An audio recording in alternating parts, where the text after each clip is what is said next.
Oh, there's another girl on here. I'm so excited. It's not that weird. Typically, it's like a few stragglers or like a couple of girlfriends or whatever.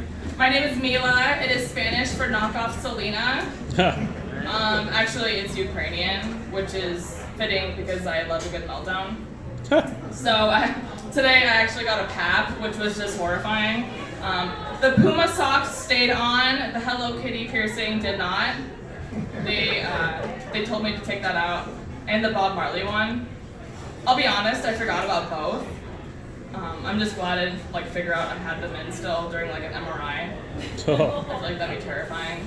I just ignore my health problems. I'll never get an MRI. I'm lucky I even went to that today. And I'm glad I don't need a passport for that because it takes 2 weeks to get results. I'm just terrified. Like, when's the last time we got one? I was like, got what?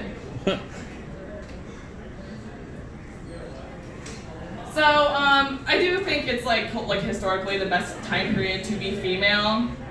Black feminism has progressed a lot throughout the years. However, I kind of wonder what it would have been like to be female in the 1800s. Because I 100% would have been forced to get a lobotomy. I feel like a lobotomy was like the 1800s vacation for women, like a weekend trip, I read too long, or I suggested to my Irish husband that perhaps he pull out because 7 kids with polio was probably enough. And they're like, oh, she's insane. And they shaved my head and put me in comfortable clothing, grippy socks. And then just put me in a wheelchair, And you get that morphine drip, and it's just like a margarita on the beach in Mexico. The opium shot is just like a joint. I don't think it would have been that bad, 1 minute you can't vote or wear pants or have a job next minute. You're just soaking in the rays. So I've waitressed for 8 years, waitress and bartender for 8 years, worked service industry. Nothing can hurt me as a result. I'm very proud of it. But I feel like people who work outside of service industry will see like old men dining alone and like feel sad. They're like, oh, that poor old man, like he's eating alone, he's a widower, it's just so sad. But then the waitresses that work there are like, oh no, that's Perv Dale. He gets the liver and onions with the extra crispy hash browns, and he goes on racist rants, and he doesn't tip, and he throws his coffee on you. That's awful.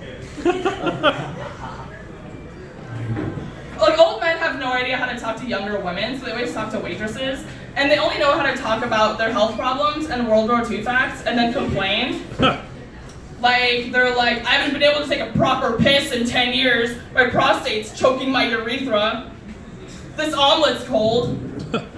Okay. Did you know in World War II Russian POW camps, the mortality rate was 85%? This coffee is stale. Could you put on another pot there for me, sugar tits? Absolutely, I love it. So just think twice next time you see like an old man dining alone. He probably deserves it. Let's be real. So recently, I just flew back to the States for my best friend's wedding. Actually, my dress was $80 off Etsy. But, I have dual citizenship, so I can fly back and forth quite easily normally, but during COVID, I'd rather just skin my face with a butter knife. So, honestly, instead of international travel with COVID, if they were like, oh, you can go through customs normally and do the vaccine passport and sit in line forever and sweat and smell at 2 a.m. with no sleep, or get a female circumcision, I would opt for that. I would really, at this point it's just for decoration. And they could just staple it to the bulletin board in the employee break room. And you pick up and they take pictures of you during it, and it's like a roller coaster, and you have the Polaroid and it says Mila with a heart, and I have a sombrero on and I'm crying. And it's I got sliced at Pearson. And it has a American Airlines watermark on it. Because Air Canada's a nightmare, let's be honest. So, my parents are South African, and I immigrated to Canada, then I was born here, and I'm one of 2 sisters, and then I have 1 brother. So if you do the math, you can figure out who the favorite was. The only son. And you don't realize how female you are until you are like one of a few sisters with one brother in an immigrant family. Like, my brother got to race BMX on weekends, and I got a vacuum. Because I have to sit down to pee. I was raised in the room with an oven. Because my nipples aren't flat after the age of 12, my dad didn't know who I was. They were like, you don't have a penis, so here's a basket of laundry to fold instead. And I'm like, well, everyone's clothes are in there. And they're like, yeah, but blood and babies come out of you. That means a lot. Like, I think my dad just like stayed in the car when I was like born. And like, but which, I mean, that makes sense because I was born during a blizzard in Saskatchewan. And I was born during the Iceberg Grand Prix in Phoenix. And it was McLaren's year!